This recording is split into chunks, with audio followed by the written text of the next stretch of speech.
نادي الإفريقي التونسي حسم صفقة لاعب أوروبي صاحب مسيرة مميزة في ملاعب القارة العجوز، ومهاجم باب الجديد يتلقى عرضا كبيرا من الدوري الليبي، وبيتوني يوافق على رحيله. والمدرب الفرنسي يفاضل بين 3 مهاجمين أجانب لدعم هجوم الفريق. هيكل دخيل رئيس النادي الإفريقي التونسي واصل تنفيذ مطالب الفرنسي ديفيد بيتوني المدير الفني لفريق باب الجديد، وحسم صفقة جديدة للاعب أوروبي يعلمه بيتوني جيدا وقام بتدريبه من قبل. فالنادي الإفريقي عقد عدة صفقات حتى الآن لدعم تشكيلة الفرنسي ديفيد بيتوني مدرب الفريق، وهم ياسين بوعبيد وحمزة بن عبدة وحمزة الخضراوي ومعتز الزمزمي والأوغندي كينيث سيماكولا وأسامة سهيلي والكاميروني ويلفيني كنيغني وبلال آية مالك وعلي يوسف والكونغولي فيليب كينزومبي. صحيفة الصباح التونسية أوضحت أن لاعب الوسط الفرنسي فينسنت كوزييلو وصل إلى تونس تمهيدا لإتمام التعاقد مع النادي الإفريقي خلال فترة الانتقالات الصيفية الحالية. كما أضافت الصحيفة أن عملية التعاقد مع فينسنت كوزييلو جاءت بناء على طلب من المدير الفني للنادي الإفريقي ديفيد بيتوني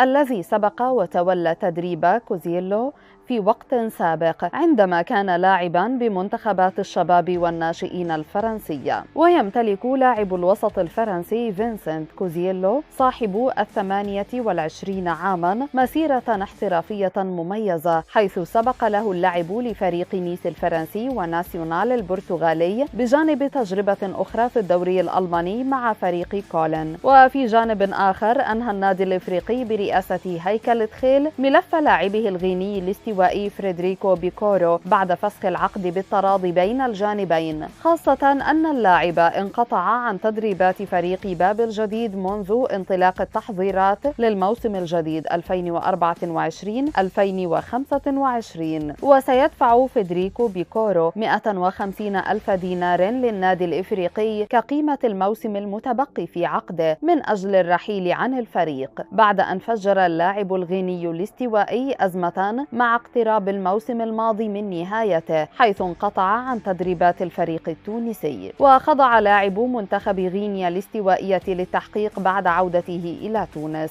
إلا أنه لم يقدم تبريرات مقنعة لغيابه عن الميران. وسافر بيكورو إلى إسبانيا بصحبة وكيله للبحث عن عرض من أحد الأندية هناك، حيث سبق له اللعب هناك. كما رحب النادي الإفريقي برحيل مهاجمه النيجيري كينغسلي إيدو خلال فترة الانتقالات الحالية بعد موافقة ديفيد بيتوني وتلقي اللاعب عرضا من أحد الأندية الليبية. لكن المدرب الفرنسي لفريق باب الجديد اشترط على مسؤولي النادي ضرورة الانتهاء سريعا من التعاقد مع مهاجم آخر بديلا للنيجيري كينغسلي إيدو، والأقرب هو التفاوض مع المالي أبو بكر تراوري لاعبي الاتحاد المنستيري السابق والمحترف حاليا في الدوري الليبي. فإذاعة موزايك التونسية كشفت أن النادي الإفريقي رحب برحيل مهاجمه النيجيري كينغسلي إيدو بعد تلقيه عرضا مغريا من أحد الأندية الليبية لضم اللاعب مقابل 400 ألف دولار. وشارك كينغسلي إيدو في الموسم الماضي مع النادي الإفريقي في 31 مباراة بمختلف المسابقات، سجل خلالها 11 هدفا. كما بات النادي الإفريقي قريبا من حسم صفقة مهاجم الفريق الجديد، حيث يتواجد 3 لاعبين على لائحة الفرنسي ديفيد بيتوني مدرب الفريق للمفاضلة بينهم، وهم المالي أبو بكر تراوري وأرماند كو هداف الدوري الكاميروني ومهاجم آخر أجنبي رشحه بيتوني.